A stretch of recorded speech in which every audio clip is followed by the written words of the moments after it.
درست ہے. یہ جو میں آیا تھا میں دیکھا آپ کا درود پاک لکھا ہوا تھا. جی جی. عموماً ہم سنتے ہیں کہ جی لنڈا درود جو ہے ہم اللہ کے رسول کو پسند نہیں ہے. آپ کا ماشاءاللہ کمپلیٹ لکھا ہوا ہے. جی جی. یہ کہاں سے آغاز ہوا ہے اور کیوں مثلا اس کے اوپر اس طرح نہیں ہو پا رہا کہ اس کو باقاعدہ سب جو ہے اس کو مکمل پڑھیں؟ میں سمجھتا ہوں بنو امیہ ہے اس کے پیچھے. اچھا. ہاں ظاہر ہے. اس کی وجہ یہ ہے کہ یہ نماز تک تو رہا پورا درود, اور پھر یہ انہوں نے آدھا درود شروع کر دیا. دیکھیں بخاری میں واضح موجود ہے, ایک صحابی حضور کی خدمت میں حاضر ہوئے, انہوں نے کہا یا رسول اللہ آپ نے ہمیں سلام تو سکھا دیا, السلام علیکہ ایھا النبی, ہم آپ اور آپ کے اہل البیت پر درود کیسے پڑھیں؟ تو آپ نے کہا پڑھو اللہم صلی علی محمد وعلی آل محمد کما صلیت علی ابراہیم آنورڈ. لیکن یہ جو پہلا حصہ ہے نا اس کا, یہ الگ سے یہ بھی حدیث ہے. سنن ابن ماجہ میں ایک صحابی نے پوچھا یا رسول اللہ صلی اللہ علیہ وآلہ وسلم دعا کے حوالے سے, تو آپ نے فرمایا میں تمہیں نصیحت کرتا ہوں کہ مجھ پر درود کو لازم کر لو اور اپنی دعاؤں میں کہا کرو اللہم صلی علی محمد وعلی آل محمد. ٹھیک ہے. یہ جو درود شریف ہے سنن ابن ماجہ میں, سنن نسائی میں, یہ نبی علیہ السلام نے خود تعلیم فرمایا ہے. اتنا حصہ بھی, پورا درود ابراہیمی بھی اتنا بھی. تو بس وہ آل محمد سے چونکہ ان کو چڑ تھی, انہوں نے کہا ہم نکال دیں آل محمد کو بیچ میں سے.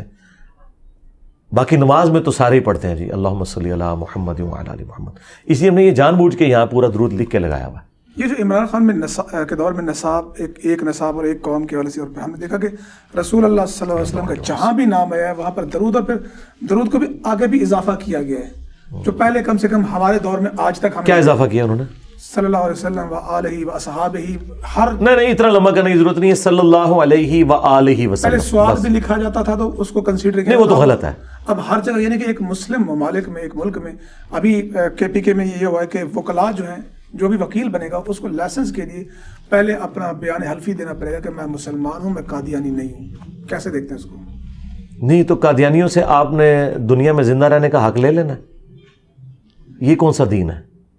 قادیانیوں کو ہم نے کافر ڈکلیئر کر دیا نا. تو اگر اس ملک میں ہندو رہ سکتے ہیں کافر ہوتے ہوئے, کرسچنز رہ سکتے ہیں کافر ہوتے ہوئے, سکھ رہ سکتے ہیں, اور ان کو آپ گردوارے بنا کے دے سکتے ہیں 8-8 ارب روپے کے پاکستانیوں کے ٹیکسوں کے پیسوں سے, قادیانیوں کو زندہ رہنے کا کوئی حق نہیں ہے. کافر ڈکلیئر کر دیا, دیٹس اینف. انہیں بھی زندہ رہنے کا حق دیں. انہوں نے نوکریاں نہیں کرنی. کیا قادیانیوں کی جو فیکٹری ہیں ان کے اندر مسلمان نہیں جاب کر رہے ہیں؟ یہ کس ملک کے اندر آپ رہ رہے ہیں؟ کیا پاکستان کے جھنڈے میں وائٹ جو پورشن ہے وہ کافروں کے لیے نہیں ہے؟ یہ کون سا انہوں نے, کیا اللہ تعالیٰ نے حق نہیں دیا ہوا کہ کافر بھی دنیا میں رہیں؟ آخرت کا معاملہ وہ اللہ نے دیکھنا ہے. دنیا میں سب کو رائٹ ہونا چاہیے. میرا خیال ہے کہ یہ تو بڑی عجیب بات ہے اگر وہ کہہ رہے ہیں کہ جی وکالت کے لیے اس چیز کی ضرورت ہے. وکالت کے لیے پنجاب میں پرویز علیہ صاحب نے نکاح کے فارم پر بھی ماشاء اللہ وہاں پر اب ڈکلیئر کریں. نہیں, اندازہ کریں اب اگر ایک قادیانی نے نکاح کرنا ہے تو وہ کیسے نکاح کرے گا؟ وہ نکاح ہی نہیں کر سکتا. ایک سوال ہے نا, وہ نکاح نہیں کر سکتا. تو میرا خیال ہے اب اس طرح اب کر کے نا, میرے خیال ہے ختم نبوت کی کاز کو یہ لوگ نقصان پہنچا رہے ہیں. اتنا اس کا ڈنڈورا پیٹ رہے ہیں کہ انہیں اپنی کمزوری کا احساس ہونا شروع ہو گیا. خوف کیا ہے ویسے؟ خوف جہالت ہے. اور کیا ہے سب سے بڑی اس میں جو ہے نا ان کی فائنانس اٹیچ ہے. ختم نبوت کے نام پہ چندہ بہت ملتا ہے, بہت چندہ ملتا ہے. ختم نبوت کو خطرہ ہے. اگر یہ مخلص ہوتے تو چشتی رسول اللہ, اشری رسول اللہ کے بھی خلاف بولتے. کبھی دیکھا ہے عالمی مجلس سے ختم نبوت کو میں نے چیلنج دیا ہوا ہے, کبھی بولو اشری رسول اللہ کے اوپر, نہیں بولیں گے. گاڑیاں انہوں نے اکٹھی کی ہوئی ہیں, چندے انہوں نے اکٹھے کیے ہوئے. تحریک لبیک کو میں نے کہا میں ٹی ایل پی کو مور لگاؤں گا, میرے لاکھوں سٹوڈنٹ بلکہ ملینز آف سٹوڈنٹ مور لگائیں گے. تم گستاخانہ باتوں سے لانے برات کرو اور چشتی رسول اللہ, اشری رسول اللہ کے اوپر ویڈیوز ریکارڈ کراؤ اور اسے کنڈیم کرو. میں تمہارے ساتھ ہوں. رکاوٹ کیا ہے؟ کیوں ایسا نہیں؟ رکاوٹ اس لیے ہے کہ بھائی اپنے بابے فارغ ہو رہے ہیں نا. ہاں, چشتی رسول اللہ کا یہ تو کہتے ہیں 90 لاکھ کلمہ پڑھایا ہے, انہوں کلمہ سے نکل آیا. چشتی رسول اللہ اور محمد رسول اللہ سے نکلے ہی نہیں. پھر اس سے بڑی بات ان کو ماننا پڑے گا انجینئر ہمارا مجدد ہے جس نے بتایا, ساڑھے بزرگوں کو تو پتہ ہی نہیں لگا. یہ وجہ ہے. اچھا, اکثر جتنے بھی لوگ ہم سے بات کرتے ہیں جی یہ جو قادیانی ہے یہ اپنے آپ کو پہلے کافر تسلیم کریں پھر شہری حقوق کی بات کریں, جو آپ بات کر رہے تھے, یہ مطالبہ جائز سمجھتے ہیں آپ؟ مجھے یہ بتائیں کیا بریلویوں کے کہنے پہ دیوبندیوں نے اپنے آپ کو کافر تسلیم کر لیا؟ بریلوی تو کہتے ہیں وہ کافر ہے, اعلیٰ حضرت نے لکھا ہے کہ اہل حدیث بھی کافر ہے اور یہ بھی کافر ہے. اعلیٰ حضرت کسے کہتے ہیں؟ احکام شریعت احمد بریلوی صاحب. اچھا, ہاں, انہوں نے لکھا ہے یہ کافر ہے. تو کیا انہوں نے تسلیم کر لیا؟ چھوڑیں, گورنمنٹ کا ایک فیصلہ ہو گیا نا, آئین کو فالو کر رہے ہیں نا وہ. اب وہ دوسرے درجے کیا 10ویں درجے کے شہریوں کی زندگی گزار رہے ہیں. ہمارے ملک میں ہندو، کرسچنز اور سکھ آزادانہ گھوم رہے ہیں، لیکن قادیانیوں کی زندگی جو ہے کتنی مشکل ہوئی ہے. سنگل آؤٹ کیا ہوا نا آپ نے ان کو. تو اس کا فائدہ کیا ہوگا؟ آپ ان کی آنے والی نسلوں کو کیا اسلام میں داخل کر سکیں گے؟ ہماری ویڈیوز کی برکت سے سینکڑوں قادیانیوں نے اسلام قبول کیا، کیونکہ ہم نے انہیں دعوت اصلاح دی ہے کہ یار آپ کو یہ دھوکہ لگا ہے. وہ بات ہی کرتے تھے کہ بھئی ان کے بزرگوں نے بھی تو اپنے ناموں کے کلمے پڑھائے ہیں، ان کو آپ کیا کہتے ہیں؟ یہ ادھر جا کے چپ کر جاتے تھے. میں نے کہا وہ بھی پیڑے تو آڈا بھی پیڑا. کہتے ہاں یہ بندہ ایک نمبر ہے. 2 نمبری جب تک نہیں چھوڑتے ختم نبوت پہ کام نہیں ہو سکتا. میرا خیال ہے اب آپ نا اپنے فارم پہ لکھوائیں کہ چشتی رسول اللہ کو ماننے والا، چھاپنے والا، اس کے حق میں مناظرے کرنے والا. اشرف تھانوی رسول اللہ کو ماننے والا، چھاپنے والا اور اس کے حق میں مناظرے کرنے والا. اب یہ نہیں ہے تب ان کا نکاح ہو. ان کے ساتھ یہ ہونا چاہیے. اور میں ان کو کہہ رہا ہوں اللہ کا شکر ادا کرو کہ 73 میں انجینئر نہیں تھا، ورنہ تہاڈا پتہ بھی کٹ جانا سی نال ہی. خالی قادیانیاں نہیں سی فارغ ہونا، تسی بھی فارغ ہونا سی یا تسی اپنے بابیاں نو اعلان برات کر دینا سی. یہ جو بات پہ فتوے آ جاتے ہیں تکفیر کی اصل بنیاد کیا ہے جس کو ختم کیا جائے تو یہ ملک آگے بڑھ سکتا ہے؟ تکفیر کی بنیاد یہ ہے کہ سب سے پہلے جی مولویوں کو اکٹھا کر کے ویٹیکن سٹی کو بنائے پاکستان کے اندر، اور اس میں ان کو قید کرتے ہیں. اس کے بغیر کوئی چارہ نہیں ہے. یورپ بھی جب تک یرغمال رہا نا مولویوں کے، یعنی اپنے پادریوں کے، اس نے ترقی نہیں کی ہے. ان کو ویٹیکن سٹی میں بٹھائیں، وہاں انٹرنیٹ دے دیں، ان کو ان کی مرضی کی شادیاں کرا دیں، ان کو وہاں پہ V8 لے دیں، اندر گھومتے پھرتے رہیں، پاکستان کو سکون کے ساتھ رہنے دیں. اس کے بغیر کوئی چارہ نہیں ہے. مسجدیں گورنمنٹ اپنے اختیار میں لے لے اور گورنمنٹ ڈیسائیڈ کرے، قرآن و سنت سے تعلیمات بتائی جائے. That's all. جس طرح کہ سرکاری اداروں میں ہوتا ہے. سرکاری اداروں میں تو تقریب ہی نہیں ہوتی جمعے کی. آپ کو پتہ ہے ہمارے اٹامی انرجی کے اداروں میں ہزاروں کا مجموعہ جمعہ پڑھتا ہے، ڈائریکٹ عربی کا خطبہ ہوتا ہے. اردو کا کرنا ہے، لکھا ہوا ہے جیسا سعودیہ میں آتا ہے، ملیشیا میں بھی حکومت کے انڈر. جب تک ویٹیکن سٹی نہیں بنتا، اور یہ بھی میں اس لیے ویسے میرے اختیار میں ہو نا تو میں انہیں جنت میں ہی پہنچا دوں ان کے اوپر مقدمے دائر کر کے، لیکن میں ان کے لیے کہہ رہا ہوں کہ ان کے لیے کوئی ایک سٹی بنا دیں، کوئی ناردرن ایریا میں، سارے مولویوں کو وہاں اکٹھا کر کے بھیج دیں. یا دوسرا یہ ہے کہ انہیں بوئنگ 747 پہ بٹھائیں اور پائلٹ کو کہ نیچے اتر جائے اور یہ یا غوث کہہ کے اپنا جہاز لینڈ کروا لیں. سمپل. یا بحری جہاز میں بٹھائیں، یا غوث کے یا عبد القادر جیلانی کے، اور اپنے آپ کو بچا لیں. اس کے بغیر کوئی چارہ نہیں ہے. جی بہت شکریہ انجینئر محمد علی مرزا صاحب، جزاک اللہ خیر. ہم نے تقریباً آپ تو تھک گئے ہیں یار جو ہم نے کیے اور آپ کی بات سامنے رکھی، اور بہت ساری چیزیں جو ہے جو اگر کوئی سوال رہ گیا ہو تو بعد میں سوال کی صورت میں پیش کر سکتے ہیں. ٹھیک ہے انشاءاللہ. مجھے اور انجینئر محمد علی مرزا صاحب کو اجازت دیجیے. اللہ حافظ. جزاک اللہ جی.